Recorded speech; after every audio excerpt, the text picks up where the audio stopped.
If you're watching this video and you've already passed the age of 60, I want to ask you a very simple but very honest question. How does your morning usually begin? Do you wake up in a quiet house, make yourself a familiar cup of coffee, sit down, and feel like that moment is the most peaceful part of your day? For many older adults, coffee is not just a drink. It's a habit. It's a memory. It's the feeling that everything is still okay, even when your body has changed more than you may want to admit. I understand that because I'm 60 years old myself, and in more than 30 years of practicing medicine, I've sat across from many patients just like you. People who tell me, "Doctor, when I don't have coffee in the morning, it feels like something is missing." But at the same time, they often share other things with me as well. They don't sleep as deeply as they used to. Their heart sometimes feels like it's beating faster after coffee. They notice a light sense of restlessness they can't quite explain. Their stomach feels unsettled, but they assume it's just part of aging. And quietly, many of them wonder, could coffee have something to do with this? This is where I need to share an important truth with you. Gently, but honestly. After 60, coffee is no longer just coffee. It becomes a small decision you repeat every single day. And over time, those small daily decisions can affect your sleep, your heart rhythm, your bones, your digestion, and even your emotions. This does not mean coffee is bad. And I'm not here to tell you that you must give it up, but your body after 60 does not respond the same way it did at 40 or 50. Your liver processes caffeine more slowly. Your nervous system is more sensitive. Your heart and your sleep need more respect than before. So the real question is not, should I still drink coffee? The better question is coffee helping you, or is it quietly making you more tired? In this video, I want us to look again at that familiar cup of coffee. Not with fear, not with strict rules, but with understanding and awareness. Like a slow, honest conversation between a doctor and a longtime patient. No rushing, no judgment. If you're willing, we'll take this step by step and truly understand how the body after 60 responds to drinking coffee every day. Section 1. How does coffee affect the brain after 60? After the age of 60, many people begin to pay closer attention to themselves. You may notice that you forget names more easily, have moments where it's harder to focus, feel a bit foggy in the morning. So naturally, many people turn to coffee to wake their brain up. From a scientific point of view, this makes sense. Caffeine helps stimulate the brain, increase alertness, improve short-term focus. That's why a small cup of coffee in the morning can help you feel clearer, especially when you first wake up. But after 60, the brain also becomes more sensitive to stimulation. What I often see in older patients looks like this. Right after coffee, they feel alert. A few hours later, they feel slightly restless. By the afternoon, their mind feels tired and tense. At night, they struggle to relax and fall asleep, even though their body feels exhausted. This happens because caffeine blocks the brain's natural signals for tiredness. In younger adults, the body clears caffeine quickly. In older adults, caffeine stays in the system much longer, keeping the brain overstimulated. The result is that you may feel awake, but not peaceful, focused, but easily tense, clear in the morning, but drained by evening. And this is very important to understand. This is not weakness. It's simply how the brain changes with age. When coffee is used the right way, you feel more alert in the morning. Your mind feels clear for reading, talking, and daily activities. You keep the feeling that I'm still mentally sharp. But when coffee is not used wisely, the brain becomes overstimulated. Mild anxiety appears. Relaxation becomes difficult. Fatigue builds up later in the day. Here is the simple guidance I often give my patients over 60. Drink only one small cup per day. Have it in the morning. Don't use coffee to push through tiredness. After drinking it, sit quietly for a moment and ask yourself, do I feel calm or do I feel tense? My personal advice to you is this. After 60, mental clarity does not come from strong stimulation. It comes from balance in the brain and nervous system. If coffee helps you feel calm, clear, and steady, you can keep that habit with awareness. But if coffee makes you feel restless, overthinking, or unable to sit still, your body is asking for adjustment, not sacrifice. Section 2. Coffee and the heart after 60. Why does your heartbeat feel stronger? After 60, many people begin to notice their heartbeat more clearly. It's not always painful. It's not always dangerous, but it's noticeable. Patients often tell me, "Doctor, after coffee, I can feel my heart more. It doesn't hurt, but it feels uncomfortable. I feel more aware of my heartbeat." This is not your imagination. Caffeine is a stimulant. It can slightly increase heart rate. It can cause a temporary rise in blood pressure. When you're younger, blood vessels are more flexible and the heart adapts easily.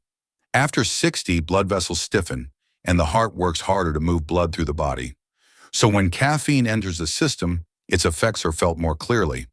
Research shows that moderate coffee intake may not harm the heart and may even benefit some people. But this is very important to understand. Those benefits do not apply to everyone. If you have high blood pressure, heart rhythm issues, a history of heart disease, or feel palpitations after coffee, then coffee is no longer a background habit. It's something that needs awareness. When coffee is adjusted properly, the heart feels steadier, the rhythm feels more comfortable, daily life feels calmer and safer. My practical advice is simple. Never drink coffee on an empty stomach. Sip it slowly, use a smaller cup, and avoid very strong brews. Avoid drinking it close to midday or afternoon. If your heart feels uncomfortable, pause and observe. Small changes can make a big difference for your heart. After 60, the heart does not need more stimulation. It needs stability and rhythm. If coffee makes you feel comfortable and steady, you may continue, in moderation. If it makes your heart race or feel uneasy, that's your signal to listen, not to push through. Section 3. Coffee and bones after 60. The quiet issue many people miss after 60, bones rarely warn you early. You don't feel them weakening. You don't feel pain at first. There's no clear signal. Then one small slip, one minor fall, one unexpected fracture. And suddenly many people realize their bones were weaker than they thought. Biologically, after 60, bone density slowly declines. Calcium absorption becomes less efficient. Vitamin D deficiency is common and often unnoticed. So where does coffee fit in? Coffee does not destroy bones, but caffeine can slightly reduce calcium absorption, especially when consumed in large amounts or at the same time as calcium-rich meals or supplements. In younger adults, this matters less. After 60, every bit of calcium matters. When adjustments are made, bone strength is better preserved, fracture risk decreases, mobility and independence last longer. My guidance is simple. Do not drink coffee at the same time as calcium supplements. Space them at least 1 to 2 hours apart. Limit coffee to 1 or 2 small cups per day. Include calcium-rich foods like milk, yogurt, and leafy greens. Get gentle morning sunlight or vitamin D as advised. Bones don't weaken overnight, and they don't strengthen in a week. After 60, caring for your bones means caring for your future. You don't need to give up coffee, you just need to drink it more wisely. Section 4. Coffee and sleep. After 60, why are you tired but still can't sleep? Many older adults tell me almost the same thing. "Doctor, I feel tired all day, but when I lie down at night, I just can't sleep." They assume it's age. They assume it's something they have to accept. But in reality, in many cases, coffee is part of the picture. After 60, the body processes caffeine much more slowly than it used to. That means the cup of coffee you drink at lunchtime, or even early in the afternoon, can still be active in your body at night. You may fall asleep at first, but then wake up at 2 or 3 in the morning, your mind unusually alert, unable to fall back asleep even though your body feels exhausted. This is a quiet but long-lasting form of sleep disruption. What concerns me most is this. Many people drink more coffee the next morning to fight the fatigue, and without realizing it, they create a cycle. Poor sleep, coffee, stimulation, even poorer sleep. Here's the simple science behind it. Caffeine blocks the brain's signals for sleep. It makes the brain think it still needs to stay alert. After 60, the brain needs more time to rest, but caffeine keeps extending that alert state. The result is sleep that isn't deep, sleep that doesn't complete full cycles, and waking up without feeling refreshed. When sleep is protected, memory improves, mood becomes more stable, blood pressure and blood sugar are better balanced, and the immune system grows stronger. This is the guidance I usually give. Drink coffee only in the morning, avoid coffee after 12 noon, and if you're sensitive, after 10 or 11 a.m., reduce the strength of your coffee. If you're sleeping poorly, try this. For 7 days, drink coffee only in the morning and observe the difference. Many of my patients sleep more deeply after just a few days of this small change. My personal advice is this. After 60, sleep is no longer a side benefit of life. It is the most important natural medicine you have. If coffee gives you energy during the day but steals your sleep at night, the cost is simply too high.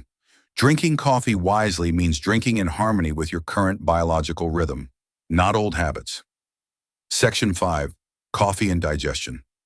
After 60, when the body endures instead of speaking up, there is something I notice very clearly in older adults. You learn to endure. You endure a mild burning feeling in your stomach, warmth or irritation after coffee, bloating or discomfort that eventually passes. Many people tell me, "It's okay, doctor. I'm used to it." But your body's not used to it. It simply reacts less strongly than before. After 60, the digestive system changes. The stomach lining becomes thinner, acid balance is less stable, and the stomach's natural protective ability weakens. At the same time, coffee stimulates acid production, causes stronger stomach contractions, and can create discomfort if not used carefully. So what once caused no problem can now quietly lead to long-term irritation. Here's the simple explanation. Caffeine and other compounds in coffee stimulate the stomach lining, increase burning, and reflux sensations, especially when coffee is consumed on an empty stomach. In younger people, the stomach recovers quickly. After 60, each stimulation causes a small amount of wear over time. When digestion is treated more gently, meals feel more enjoyable, heartburn and bloating decrease, sleep improves, and mood becomes more stable. Many people are surprised to realize when the stomach feels calm, the whole day feels easier. My guidance is very clear. Never drink coffee on an empty stomach. Eat something first, then drink coffee. Reduce the strength of your coffee. If you have digestive issues, try low-acid coffee or dilute it more. Pay attention to how your body responds. If you notice burning, persistent bloating, or ongoing discomfort, that is not a small issue. My personal advice, after 60, physical comfort is not a luxury. It is the foundation of health. If coffee makes your stomach uncomfortable, that doesn't mean you're weak. It means your body is speaking to you politely, and your job is to listen. Section 6. Coffee and emotional well-being. After 60, when peace matters more than stimulation. After 60, many things in life change. Life slows down, spaces feel quieter, and emotions become more delicate. Many people tell me, "Doctor, I'm not sad, but I'm not truly calm either. Nothing is wrong, but I feel restless. I find it hard to sit still or relax." They assume it's old age, but sometimes coffee plays a role. Physiologically, caffeine stimulates the nervous system. It keeps the body in a heightened state of alert, makes reactions quicker, and increases sensitivity to surroundings. In younger adults, this can improve productivity.